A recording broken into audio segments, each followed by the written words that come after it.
পুত্রদা একাদশীর মাহাত্ম্য। যুধিষ্ঠির মহারাজ ভগবান শ্রীকৃষ্ণের কাছে পৌষ মাসের শুক্লপক্ষের একাদশী সম্পর্কে জিজ্ঞেস করেছিলেন। এই একাদশী পুত্রদা নামে প্রসিদ্ধ। সর্বপাপ বিনাশিনী ও কামদা এই একাদশীর অধিষ্ঠাতা দেবতা হলেন সিদ্ধিদাতা নারায়ণ। ভদ্রাবতী পুরীতে সুকেতমান নামে এক রাজা ছিলেন। তার রানীর নাম ছিল শৈবা। রাজদম্পতি বেশ সুখেই দিন যাপন করছিলেন। বংশরক্ষার জন্য বহুদিন ধরে ধর্মকর্মের অনুষ্ঠান করেও যখন পুত্রলাভ হল না, তখন রাজা দুশ্চিন্তায় কাতর হয়ে পড়লেন। তিনি ভাবতেন পুত্রহীনের জন্ম বৃথা ও গৃহশূন্য, তাদের পিতৃঋণ শোধের কোনো উপায় নেই। তাই তিনি আত্মহত্যার কথা চিন্তা করলেও এরপর ভাবলেন আত্মহত্যা মহাপাপ। তারপর একদিন রাজা নিবিড় বনে গমন করলেন। বনভ্রমণ করতে করতে দ্বীপ্রহর অতিক্রান্ত হলে রাজা ক্ষুধা তৃষ্ণায় কাতর হলেন।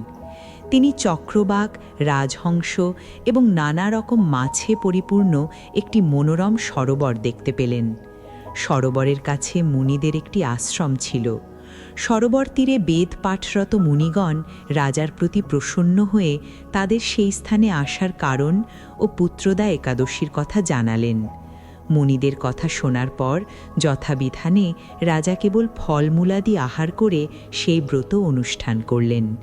দ্বাদশী দিনে উপযুক্ত সময়ে শস্যাদি সহকারে পালন করলেন। মুনিদের প্রণাম নিবেদন করে নিজ গৃহে ফিরে এলেন। ব্রত প্রভাবে রাজার যথাসময়ে একটি তেজস্বী পুত্র লাভ হল। এই ব্রত সকলেরই পালন করা কর্তব্য। নিষ্ঠা সহকারে যারা এই পুত্রদা একাদশী ব্রত পালন করবে, তারা পুত নামক নরক থেকে পরিত্রাণ লাভ করবে। এই ব্রতকথা শ্রবণ কীর্তনে অগ্নিষ্টম যজ্ঞের ফল পাওয়া যায়। ত্রিলোকে এর মতো শ্রেষ্ঠ ব্রত নেই। এই ব্রতকারীকে নারায়ণ বিদ্বান ও যশস্বী করে তোলেন।